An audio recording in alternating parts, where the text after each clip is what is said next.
According to the newest data from the U.S. Bureau of Labor Statistics, there are 8.5 million jobs available throughout the United States, with the White House announcing that the unemployment rate has been under 4% for 27 months in a row, tied for the longest stretch in 70 years. And while the economy and labor market may seem good on paper, I want to help bridge the gap between headlines like this and the reality that many of us are facing, beginning with what it means to be unemployed. Since 1942, the U.S. Bureau of Labor Statistics conducts a nationwide survey every month called the CPS, or Current Population Survey. This survey is sent to 60,000 American households inquiring about their labor force activities or non-labor force activities. This information then classifies the individuals as employed, unemployed, or not participating in the labor force. Employment is defined as anyone working during the duration of the survey. This includes all part-time, as well as regular full-time or year-round employment. But when it is practically applied, what constitutes as employed is not what many of us would think. A 16-year-old without a job that does small tasks for the parent's business for 15 hours a week without any sort of pay is considered employed. A stay-at-home parent that helps with their significant other's paperwork for the business on weekends without any form of compensation is considered employed. A 35-year-old helping at an ice cream shop for 1 hour a week, making $1, is considered employed. All the exact same way someone working 40 hours a week, making 6 figures, is considered employed. I'm not happy, Bob. Not happy. And while those that are considered unpaid workers make up a very small portion of the employment numbers, it really begins to provide some discrepancies between realistic employment and analytical employment. Part-time, however, is measured under 2 conditions: those that involuntarily needed a part-time job due to economic reasons, and those that voluntarily got a part-time job. But when you look at the chart of what is defined as involuntary, you once again see a discrepancy between real life and the data. Having to get a part-time job because daycare now costs 30% more than it did in 2019, or having to come out of retirement because essential goods such as groceries are now 24% more expensive than they were in 2020, isn't seen as issues within the economy, however, just regular employment. Unemployment is defined as individuals who do not have a job, but have actively looked for one within the last 4 weeks. Actively looking can be as simple as contacting an employer directly or having a job interview, a school or university employment center, or submitting resumes and filling out applications. And while unemployment is often the prioritized statistic, I believe we need to put just as much focus into those not considered in the labor force. Defined as individuals who do not have a job and are not looking for one. This is often retirees, students, individuals under the age of 16, or those with family matters that make them unable to work. It also includes individuals that do want a job and are eligible. However, they have not actively participated in looking for a job within 4 weeks, or were unable to take a job. Also including those that are marginally attached to the labor force, defined as those that want a job, have participated in looking for a job within 12 months, just not within the last 4 weeks.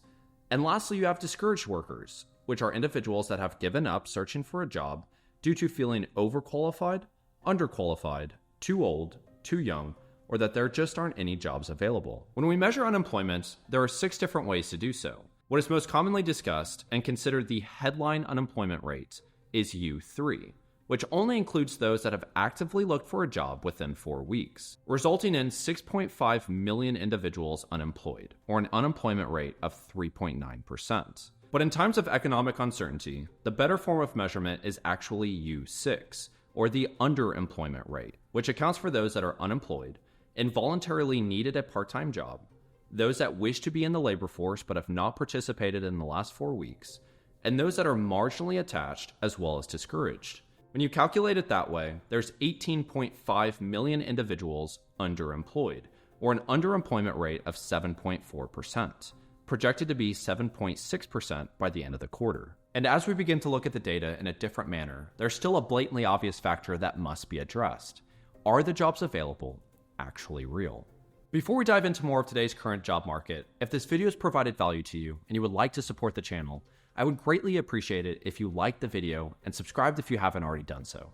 Thank you so much for your support. What defines an available job? Very similar to how labor participation is calculated, The U.S. Bureau of Labor Statistics conducts a Job Openings and Labor Turnover Survey, otherwise known as JOLTS, by collecting monthly data from a sample of 21,000 business establishments, uncovering openings, new hires, and job separations. But unlike the detail that the personal labor participation is surveyed, JOLTS is far more lenient, with the business establishments having until the very last day of the month to be able to answer their survey, with a job opening being defined as a specific position existing along with work available for that position, either full-time or part-time. The job could start within 30 days, and the employer is actively recruiting outside workers.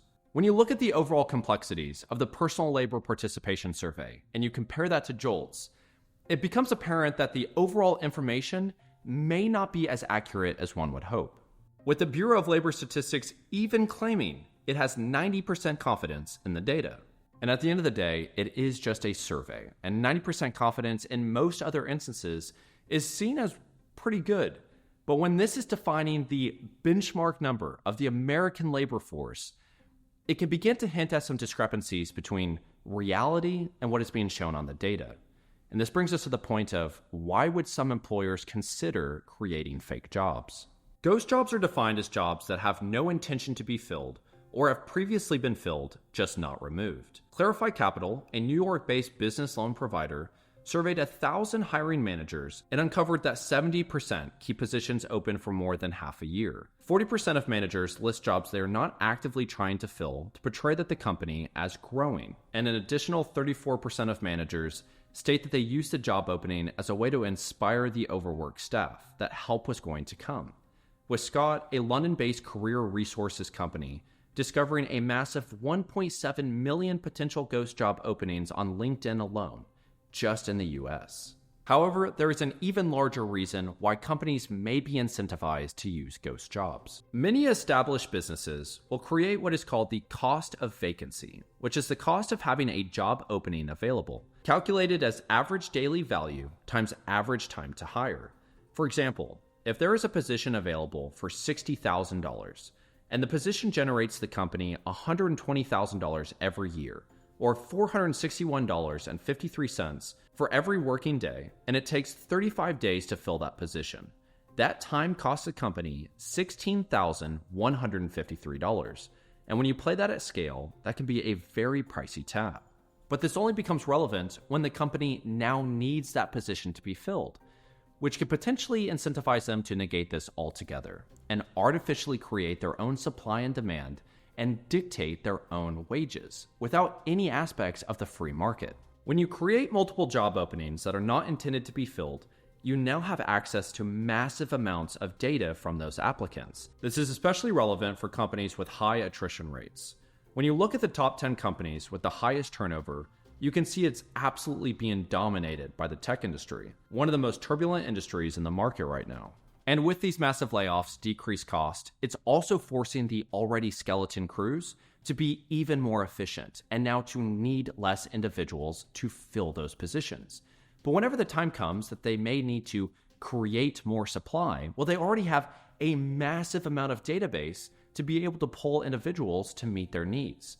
But this time the business is able to dictate the wage and not maybe what the market for the actual skilled labor could be. Which gets us into the conversation of wages. When it is stated that there's 8.5 million jobs available, it is important to remember that not each and every one of those has enough hours and/or resources to be able to afford the cost of living. First, it is important to understand that more available jobs are becoming part-time, sharing many similarities with the Great Recession in 2008.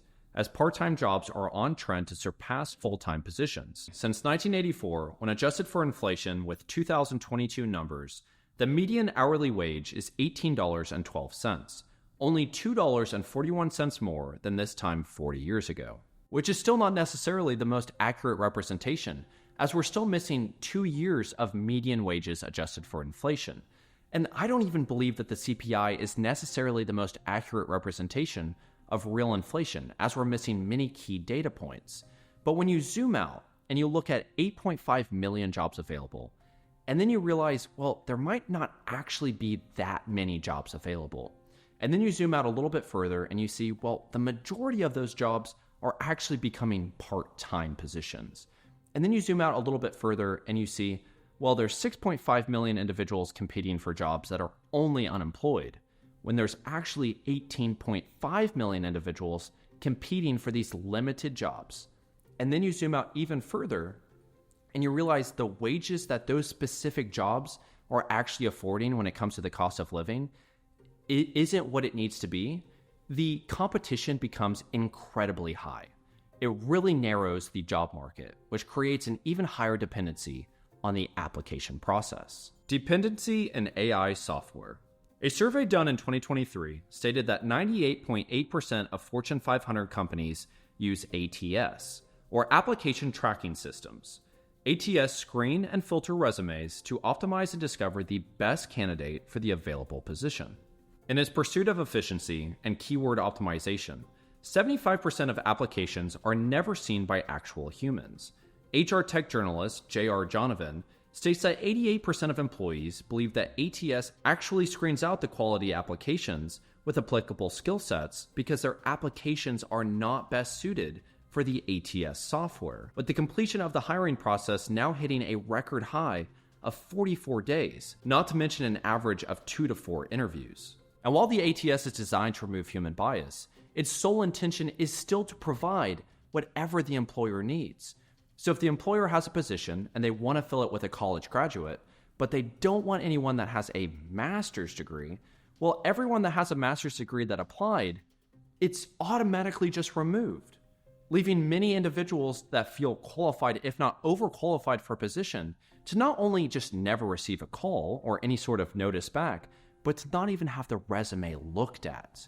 Not to mention, all of this has allowed the application process to be far faster and far easier. But what that's caused is not only you to compete with hundreds of individuals for the same position, but thousands of individuals for the same position, bringing us to requirements do not match skill sets or entry-level opportunities. A 2017 study by researchers at the Harvard Business School reported that 60% of employers rejected otherwise qualified candidates because they did not have a college diploma. Not to mention that in 2015, 67% of production supervisor roles required a college degree, even though only 16% of employed supervisors had one. However, this works for the contrary as well, with some employers overlooking college graduates because they don't have the many years of experience needed because they were getting a college degree. Or if you have a graduate's degree, you might actually be seen as a higher risk because you have a higher likelihood of wanting more money, you have a higher likelihood of wanting more benefits, and you have a higher likelihood of knowing where the company should go instead of where they want to go.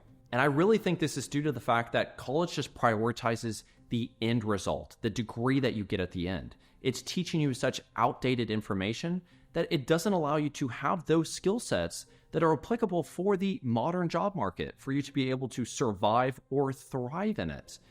Now, to just show you how inverse every single thing is, I want you to watch what Jared Bernstein, former chief economist and economic policy advisor to the Vice President of the United States, had to say about why the government prints money. The U.S. government can't go bankrupt because we can print our own money. Like you said, they print the dollar. So why does the government even borrow? Well, again,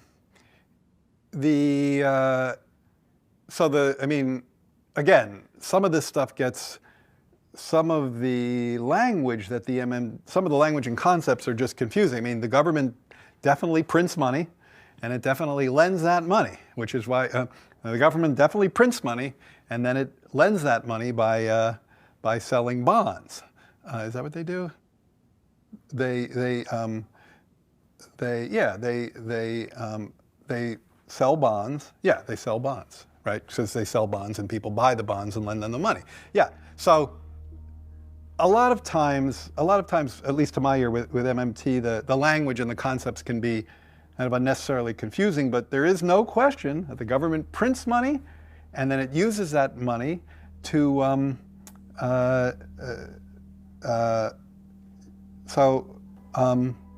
I guess I can't really talk. I don't get it. I don't know what they're talking about. Like, because it's like the government clearly prints money. It does it all the time, and it clearly borrows.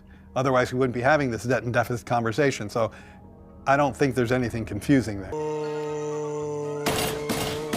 Not to mention, AI has already displaced 14% of jobs, that 4.5% of American jobs are outsourced each and every year, that many baby boomers are beginning to retire, shrinking the labor participation rate, which actually makes unemployment look better, and that many baby boomers and Gen X are actually staying in the labor force much longer because their retirement plans just got absolutely decimated in the past couple of years.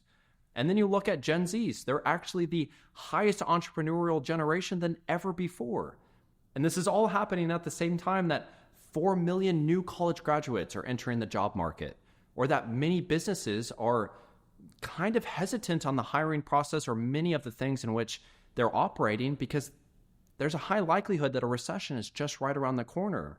Or despite the Federal Reserve's dual mandate, they're kind of being incentivized to have the labor market cool off so that they can lower rates during an election cycle. But with all of that being said, this is really why I believe it feels so difficult to be able to get a job right now. I guess just with everything, seeing how like inverse everything is really at the moment and how everything is just balling up into this little pile of chaos that is the job market, I guess the only thing that I just ask is just please don't tie your worth to whatever the economy is stating. You can provide so much more than what is being reciprocated in the labor market. This was a heck of a video. I hope that it was able to provide some sort of value to you guys. I appreciate everything as always. Thank you so much. Bye-bye. What's our motto here at Crabbio Mondays? Sincere service with a smile. Well, yes, but with the Crabbio Mondays spirit. Now, Squidward, you wouldn't want to have to talk to human resources. Would you? So, what's our motto again? Sincere service with a smile.